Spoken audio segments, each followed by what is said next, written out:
Loogoo jechuun maali? Loogoo jechuun waan maaliif nu barbaachisa? Loogoo jechuun egaa TikTok yookaan miidiyaa tokko banannee loogoo nu barbaachisa. Loogoodhaan ittiin beekamtii arganna. Miidiyaan keenya nuuf guddata. TikTok yookaan YouTube yookaan Facebook keenya nuuf guddata. Loogoo babbareedaa kana namoonni baay'een hin hojjetu. Fuula sooshaal miidiyaa irratti nagarra. Akkamitti hojjetame kan jedhu garuu gaafii namoota baay'eeti.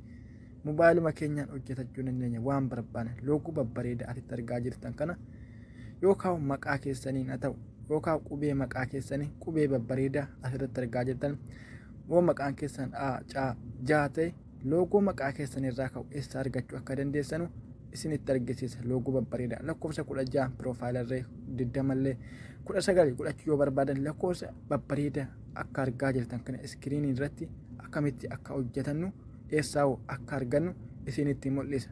Egaa gadhuma viidiyoo kanaatti hordofuu hin dagatina. Aappii waan kana hojjetu pileestoorii keenya keessa guutee jira.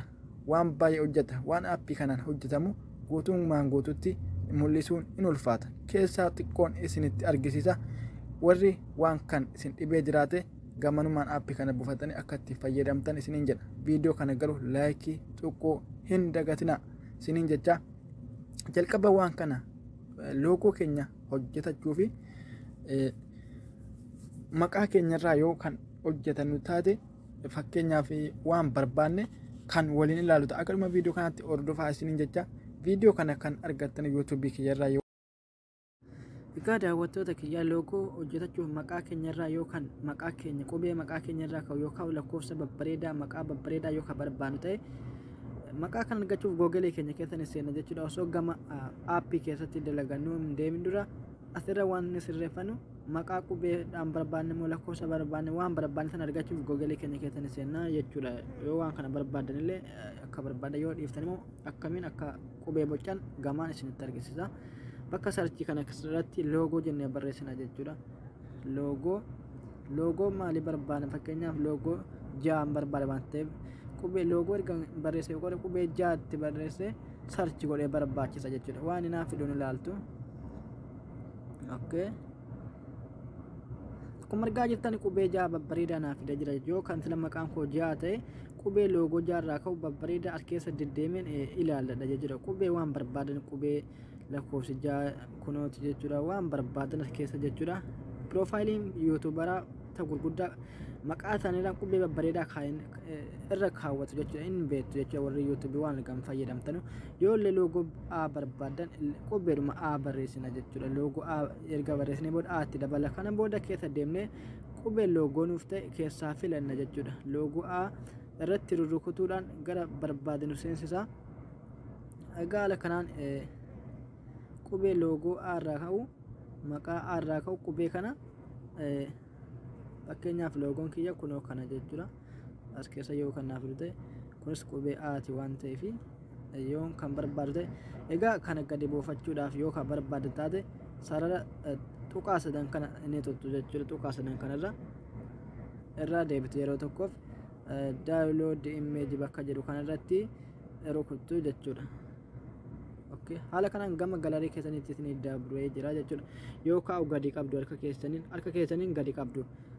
Daawunlood imeejii bakka jiru kana isinii fida jechuudha. Quba keessanii waan sana yoo gadi qabda yoo kaa'u tuqaa sadan kana tuquudhaan bakka qaanuma mobaayila keessaniitiin jechuudha. Yoo loogoo waan barbaadan isin itti barreeffachuu dandeessu. Waan maqaa keessanirraa loogoo barbaadan jechuudha. Asirratti loogoo lakkoofsa 16 barbaada yoo ta'e loogoo jedhee barreessee booda lakkoofsa 16 barreessee sarchi godha jechuudha. Akkuma argaa jirtanu loogoon lakkoofsa 16 haala kanaan na dhufee jira jechuudha. Lakkoofsa 16 yoo godhachuu barbaade akkuma argaa jirtan waan barbaadan itti barreeffatanii quba keessaniin akkas gadi tuttu jechuudha. Egaa isin daawunlood imeejii bakka jedhu kana yoo tuttan gama galarii keessanii isiniif darbee jira jechuudha. Isiniif galamiti. Egaa haala kanaan gadi buufattaniin booda waa hundayyuu egaa gadi buufattaniin booda maal gootu riimoovii gochuu qabdu jechuudha. Dudduubarra yookaan suuraa isinillee bakka tokko teessanii yoo kaatanii riimoovii dudduuba suuraa keessanii gootanii suuraa biraa gashachuu yookaan barbaadan taate akkamitti waan amma riimoovii akka goon isinitti argisiisa. Asirratti dirqama riimoovii gochuu qabdu jechuudha. Yoo dhaxxanii duubaan toshachuu barbaadan riimoovii gochuu qabdu waan fuuldura suuraa keessaniis haa ta'u kaamma gadi buufnellee remove jennee barreessina jechuudha. Aappii tokko malee remove remove jennee barreessinu haala kanaan akkuma argaa jirtan remove jedhee ka'ee qubee baadhaa fi gaa asinnaa baasa jedhe yookaan isiniin baafne baadhaaf gaatti dabaluudhaan sarchi gootan irratti rukuta jechuudha. Okay, haala kanaan irratti rukuta. Egaa haala kanatti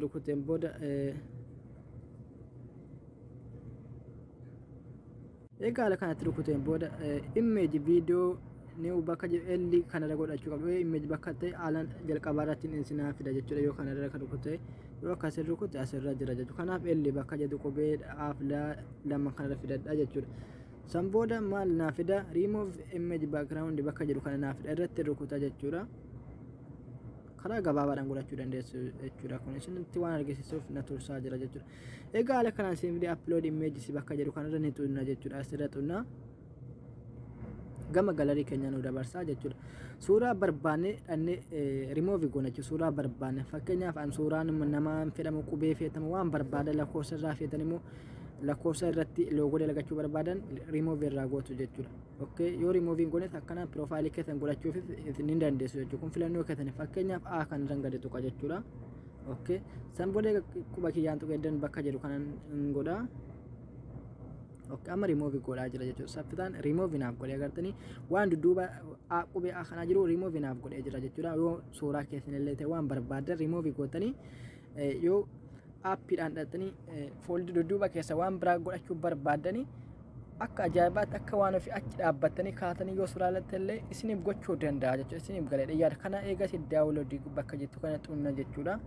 Okay, egaa kanaan gannuuf darbee jira wanni kun amma gaadhannee qubee loogoo kana dalagachuun barreeffama waan barbaanne irratti barreeffachuu ni dandeenya. sanammoo isinitti argisiisa. egaa hordoftoota kiyya akka ammaatti haala ammaatiin dalagachuudhaaf loogoo barbaanne loogoo barbaachisaa ta'e hojjetachuudhaaf aappii tokko nu barbaachisa jechuudha. aappiin maqaan isaa kunoo kanaadha jechuudha. egaa kana pileestoorii keessa orjinaalasa haala iskiriinii irratti argaa jirtan barreeffama kanaaf waliin itti barreessitanii buufattu jechuudha. osoo hin dogongoriin kana jechuudha keessa loogoo isaallee ilaalaati. egaa aappii kana waan barbaanne hojjetachuu dandeenya jechuudha. barreeffama tabbinaala fuuldura viidiyoo yuutuubii keenyaa yoo ta'es barreeffama adda addaa irratti barreessuudhaafis loogoon barbaachisaa ta'e kaminuu aappii kana keessatti kan hojjetamu namoonni baay'een kana keessatti jechuudha kan isaan hojjetanu jechuudha. loogoo adda addaa egaa wanni kana keessatti hojjetamu sa'aatii dheeraa fudhata jechuudha. gadi buufattanii haala isaatiin yoo isiniif ni gala jechuudha. egaa har'a piroofaayila keenyaaf mallattoo loogoo waan tokko akkamitti akka hojjetachuu dandeenyu daqiiqaa gabaabaa keessatti waliin ilaalaa keessan seenna jechuudha. eegala keessa seenne booda waan kana nuuf fida kan dileeti bakka jettu kana waan dileeti irraa goona jechuudha. nun barbaachisa waan ta'eef dileeti. Okay, egaa san booda karaa gabaabaadhaan hojjetachuudhaa fi mallattoo ida'u kana ni xunna jechuudha. loogoo alaabaa tokko tosheetiin itti argisiisu. egaa si sheeppisi bakka jettu kana irratti ni filadha jechuudha. egaa ida'u sana tuqe egaa haala kanaan naa fidee booda waan bakka kana nan tuqa jechuudha. wannan as tuquufis geengoo kana nan barbaada jechuudha. geengoo kanan barbaada waan ta'eef irratti hin tuqa. Okay, akkani ta'een argita. egaa fuuldurii alaabaa abaa'oo diimaa waan ta'eef akkas oloofee quba kiyyaan kalara kan fidadha jechuudha. kalara diimaan fidadha jalqaba irra gochuudhaaf raayitii bakka raayitii kana jechuudha. raayitiin itti godha jechuudha. egaa haala kanaan hojjetadhe akkuma argitan quba kiyyaan akkas godhe quba kiyyaan bakka kana jechuudha. bakka argaa jirtan kana qabee akkas nan guddifadha jechuudha. nan guddifadha jechuudha. amma guddifadhee jira yoo barbaadan xiqqeessitu. egaa wanni isiniif galuu qabu asirratti kooppi goonee yabbifachuu furdifachuu ni dandeenya. karaa gabaabaadhaan furdifachuudhaaf immoo bakka mallattoo qubee o kana jechuudha. fakkii adda addaa jira jala kana waan ta'eef qubee o irra keenya jechuudha. qubee bakka o fakkaatu geekoo kana irratti gadeetuna haala kanaan bakka dalga kana waan dalga kana nuuf fida jechuudha. egaa san booda quba keenya as argifne bakka kana jechuudha. jalqaba tokkobicha achi abbifne ka jalqabaa kanarratti kilik goona jechuudha. egaa raayitii kana itti banna jechuudha. raayitii kana itti banne saanduqa kana itti banne raayitii itti goona jechuudha. sababni nuti akkana goone nuuf furdatee jira jechuudha. yabbatee guddatee jira jechuudha. wanni kana kooppi gochuudha karaa tokkichaan akka nuuf furdatuun hojjetannee jirra jechuudha. Okay, dudduuba irra deebina jechuudha. amma dudduuba irra deebine eessatti deebina mallattoo pilaasii idda'uudhuma kana xunnaa jechuudha. sababni nuti idda'u kana xunnuuf eegasii immoo idda'u sana xunnee sheeppisi bakka jettu kana irra ni xunnaa jechuudha. san booda bakka kana immoo deebinee xunna jechuudha. Ammallee geengoo tokko finna jechuudha. Geengoo kanarra rukunna jechuudha. Amma adii ta'ee jira jechuudha. Kalara barbaanne akkas ol harkifne kalarii baay'ee dalga kana jira. Alaabaa waboo geengoon hojjechuu deemna waan ta'eef akkas quba keenyaan as harkifne alaabaa abaa'u wanni Oromoo gidduu wanni jiru bifa magariisa jechuudha. Waan inni beektu keessaa barbaanne isa kanatti xunna jechuudha. Alaabaa barbaanne sana xunnaa jechuudha of keessatti. Amma akkam ta'e bifa naaf jijjiiree jira jechuudha. Bifa naaf jijjiiree jira waan ta'eef raayitii bakka raayitii kana raayitiitti godhaa jechuudha. Raayitiitti godhee quba kiyyaan qabee akkas guddisa yookaan akkas godhee as harkisa yookaan akkas godhee xiqqeessa akkas godhee guddise akkas godhee akkasitti naaf ta'uudhaaf akkas godhaa jechuudha. Okay, siniif galamiti akkas godhee akkasitti dhiifadha. Raayitiin qabu asirratti waan ta'eef numan dhiisa. Ammallee eessatti hin deebi'a. Gubbaa kanarra jechuudha. Kun bakka ida'u kanan dhaqa jechuudha. Ida'u mana tuqee sheeppisi bakka jettu kana irra tuqa jechuudha. San booda ammallee kanuma gadi tuqa jechuudha bakka kana. San booda geengoo kanan dhaqee filadha jechuudha. Geengoo toshaa jira waan ta'eef geengoo kanan filadha. Amma adii ta'e naaf dhufee jira. Akka soloofee ammallee kalara diimaan filadha jechuudha. Kalara diimaa filadhee raayitii godha jechuudha. Okay, nan xiqqeessa jechuudha. Isa kan nan xiqqeessa jechuudha. Egaa haala kanaan naaf xiqqaas wali fedhu harka kiyyaan qabee akkas godha jechuudha. Bakka kanaa kan daganne akkas godhee yookaan nan xiqqeeffadha yookaan nan guddisa jechuudha. Akka walirraa narme. Egaa haala kanaan xumureen jira jechuudha. Yoon barbaade kana keessaa kooppii godhee yoon barbaade kanatti babbanee waan kana isin ilaaluu ni dandeessu jechuudha. Yaaluu ni dandeessu. Egaa haala kanaan alaabaa abaa'u geengoodhaan hojjannee jira jechuudha. Urdii waan barbaachite sana finne irra kaa'u qofaa sun karaa dheeraa nu barbaachisa waan ta'eef yeroo biraa kan waliin ilaaluta. Egaa amma barreeffama akkamitti irratti barreessina akka jedhu immoo waliin ilaalla jechuudha. Mallattoodhuma ida'uu kana ni filanna jechuudha. Ida'uu gaaraa kana ni filanna. Egasii tekstii bakka jettu kanarra sana booda akka sirkifne waan barreessu yoo barbaanne A kanarra taa'uu qaba jechuudha. Qubee A kanarra gochuu qabna jechuudha. Okay, ideetii bakka jedhu kanarra xumne barreeffama irraa balleessa waa jedhu fakkeenyaaf waa buusee baa buusee waa buusee jira jechuudha. Egaa haala kanaan okay bakka jettu okay kunuun jira akka mirgaa gubbaa okay itti godha. Haala kana akka kiyyaan barreeffama kana qabee walakkaa kana fidee kaa'a jechuudha. Okay, barreeffama kana guddisuudhaaf qubee taa xiqqaaf taa guddaa kun argaa jirtu jechuudha. Aara taa'uu qaba isiniif galamiti taa fi taa xiqqaaf taa guddaa irra jira jechuudha. Okay, akkas godhee na harkisa jechuudha. Akka naa guddatu akkas godhee amma akka argitan nagahee jira jechuudha. Kun guddatee jira waan ta'eef ni ga'a jechuudha. Haala kanaan ni ga'a. Raayitii kunuun jette jira raayitii itti godha jechuudha. Okay, amma akkas as harkisee aarra jira quba qabaadha aarra jira jechuudha. As harkisee lakkoofsa 30 kanarra nan tuqa jechuudha. Lakkoofsa 30 lakkoofsa 30 kanarra nan tuqa jechuudha. Isa garasii osoo hin taane lakkoofsa teestii bakka jettu kana lakkoofsa 30 kanarra nan tuqa jechuudha. Egasii waan kana itti bana jechuudha. Saanduqa kana itti bantu jechuudha. Barreeffama sana bantu. Barreeffamni kun akkam ta'e ni guddata. Egasii dhuftanni kana sarkifatu fedhii keessan jechuudha. Yoo ka guddifachuu barbaadan haala kana akkas godha jechuudha. Akkas godha. Barreeffamni argaa jirtan kun akkas ta'e sila akkas ture amma akkas ta'e qubee ajaa'ibaatiin bocamee guddifamee qubee akka ajaa'ibaa kana ta'ee jira jechuudha. Okay, akka barbaadan akkas godhachuu yoo barbaadan akka deemtanii kun as keessas ni jira akkas akka barbaadan godhachuu ni dandeessu jechuudha. Ana nagaa waan ta'eef haala mana raayitii godha jechuudha. Okay, kalarii isaa jijjiirachuu barbaanna barreeffama kana yoo jenne immoo as akkas as harkifne kalar bakka jedhu barbaanna kalarii qubee caaf ooraa kalar bakka jettu kana ni filanna jechuudha. Kalarii jijjiiruu barbaanne tana jijjiiruu eegasii halluu adda addaa kun dalga kan akkuma argitan ni jira waan ta'eef feenu diimaadha moo feenu bicaadha moo maal barbaadan waan ta'eef bifuma alaabichaan barbaada waan ta'eef alaabicha akkana godha jechuudha. Alaabicha okay. Haala kanaan alaabaa kana hojjedhee jira jechuudha. Geengoodhaan yoo mukaan rogaan balleeffanii hojjechuu barbaadanis kalma nama raqee kanarraan geengoo dura filannee dhiiftanii dalagachuu ni dandeessu. Egaa haala kanaan xumurree jira jechuudha. Amma seef gochuu qofaan dhufee bakka kana ni xunna jechuudha. Okay, egasii seef ka jettu gadii kana seef images bakka jettu kana xunna jechuudha.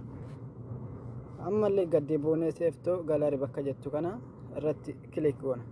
Haala kanaan gama galarii keenyaatti nuuf darbee jira jechuudha kun. Okay, amma irraa deebina jechuudha. Okay, irraa deebine keessa ammas keessa seenna jechuudha. Ammas aappicha keessa seennee akkamitti alan ammoo suuraa keenya yookaan maqaa keenya jechuudha waan duraan remove irraa goone sana fidannee bareeffanna kan jedhu waliin ilaalla. Yookaan maqaa keenya yookaan suuraa keenya waan barbaanne tokko jechuudha delete irraa goona kanuma akka jalqabaatti. Egaa mallattoo iddoo kana jechuudha ni xunnaa mallee shapes akka jettu akkuma jalqaba ija sibba kana xunna sanbooda ammas geengoonuma kana ni fidanna yoo barbaanne waan barbaadan fidattu. Okay, gurraacha kana fidadha right itti godha jechuudha. Akkas lakkoofsa 0 kana irra dhiise akkas as harkisa jechuudha. Tokko achaan bise kana irra gadi tuqa kan ittiin bana jechuudha. Naafa guddate harka kiyyaan qabee akkas guddisa jechuudha. Nan guddisa akkasii. Okay, ammallee kun ta'u iddoo gubbaa kanatti deebi'ee shapes akka jettu kana fidadde bakka kana irratti tuqa jechuudha. Ammallee geengoo kana fidadha diimaan fidadha nama halluu diimaan fidadha jechuudha. Diimaan fidadde nan guddisa jechuudha. Akkasitti quba kiyyaan qabee right itti godha. Quba kiyyaan akkasii guddise xiqqoodhuma asitti dhiisa jechuudha. Akkasitti okay, amma naaf ta'ee jira. Ammallee bakka iddoo gubbaa kana tuqee shapes bakka itti nan fidadha. Adan ammoo halluu geengoodhumaan fidadha ammas bakka nan tuqa. Eegas geengoo gubbaa kanaan fidadha jechuudha.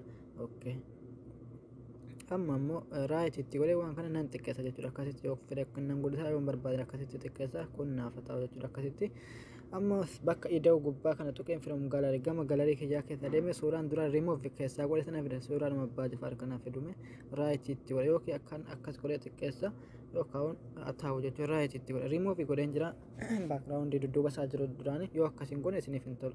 Okay, akkas quba kiyyaan akkas godhee xiqqeessa jechuudha. Akka barbaadan godhachuu hin dandeessu. Okay, haala kanaan akkas waan kana gamaggamana qabee akkas yoon fedhe akkas gadi godha waan fedhe akkas inni qaba jechuudha. Gamaggamana irraa waan ta'eef akkas godhe akkuma argaa jirtan harka kiyyaan qabee guddisa akkas yoo gadi rikkisuu barbaadde wanni kun inni guddisa jechuudha. Xarafa warra wanii jiru qaccee wanii jiru kun yoo as qabdan gad akkas harkistu yoo akkas qabdan achi harkistu dirqama waan tokko namni isinitti himuun eeginaati yaalaa isinillee jechuudha. Amma ni gaa waan ta'eef kun naaf tolee jira. Haala kanaan haa ta'u gama gallery kiyyaatti dabarfachuudhaaf immoo bakka kana nan tuqa jechuudha. Isiniif gala akka hin doongolle jechuudha gubbaa kana jechuudha lakkasii kana jechuudha. Isii kana osoo xiyyaa garagalte osoo hin taane isa gara olii kanarra ni tuttu jechuudha. Okay, egaa isii save bakka jettu kana nan tuqa jechuudha. Ammallee save ta'u gallery bakka jettu kana irratti nan tuqa. Kun gama gallery kiyyaa naaf darbee jira jechuudha. Irraan balleessa kana akkasuma haala namoo qubee maqaa kiyyaa ammallee from gallery bakka jettu iddoo sana tuqee qubee takka nan fida jechuudha. Ja'a kana naaf filadhu ja'a kana nan xiqqeessa. Qubeen kun maqaa kiyya irraa ta'u yookaan maqaan keessa yoo kana irraa ka'e qubee kana eega gadi buufatanii remove dudduuba isaa gootanii right itti godhama. Amma qubeen kun as naaf dhufee jira jechuudha. Haala kanaan yoon barbaade nan guddisa yoon barbaade nan xiqqeessa jechuudha. Haala kanaan halluu qubee kanaa jijjiiruudhaaf akkas as harkisa asiin o irra jira jechuudha. Wanni kun OA bakka aara godhattanus ni jira bakka yeroo osin barbaachisus ni jira. Amma o irra ta'u jechuudha. Fakkii lakkoofsa 0 geengoo color jechuudha. Immoo qubee caafa olaa kana nan filadha waan kana jijjiiru right itti saanduqa kana ittiin bana jechuudha. Okay, naaf diimatee jira jechuudha. Right itti godha yoo barbaadan diimaa yoo barbaadan alla barbaadan kanallee gama gallery kiyyaatti save godha jechuudha karaa dhumaattiin. Okay, save ta'uu qaba. Okay, kun achi naaf darbee jira jechuudha. Akkuma argitan gaarii dooftoota kiyyaa waan barbaadan dalagachuu haala kanaan ni dandeessu. Aga barumsa irraa keessatti daqiiqaan kiyya dheeratee waan jiruuf as keessatti waan baay'eedha jechuudha. Wanni isin dalagachuu dandeessan qubee geengollee qubee guruppii garee quraanaa garee akkasii jedhamee barraa'us geengoon haala kanaan as keessatti jedhu kan hin hojjetamu. Kanammoo yoo ka barbaadan taate yeroo biraa kan isinitti argisiisu ta'a. Isiniif galee jedhee abdii qaba waan dogongorreef immoo dhiifama jecha. Egaa akkamitti gama piroofaayila keenya jijjiirranna kan jedhullee walumaan ilaalla. Egaa haala kanaan eegan seenee booda suuraa ammaa miidhagfachuudhaaf kanarratti gadi tuqa jechuudha. Egaa argadhee gaddeeme konfirmee bakka jedhu kanarra tuqee haala kanaan suuraan kun as naa dhufee jira. Walqixxeeffadha jechuun waan gamaggamana jiru geengoon fakkeenyaaf geengoon piroofaayila kiyyaa xiqqaadha waan ta'eef akkas godhee safaruma geengoos akkas godhee jechuudha. Walirra hin dabarsan kanadha akkas godhee akka wanni guutuun hin mul'anne akkas godhee quba kiyyaan as harkisee akkasitti akkas godhee walqixxeeffatanii quba keessaniin akkana yoo dhiiftanii ni fokkata jechuudha. Bal'atee jira waan ta'eef faayidaa hin qabu waan ta'eef xiqqeessanii akkas amma geengoo hayyama piroofaayilii keessan isin mul'ata jechuudha. Kun agartu xiqqeessitanii akkas gootanii quba keessanii eega akkasii wal qixxeeffatanii booda seef itti godhattu jechuudha. Okay.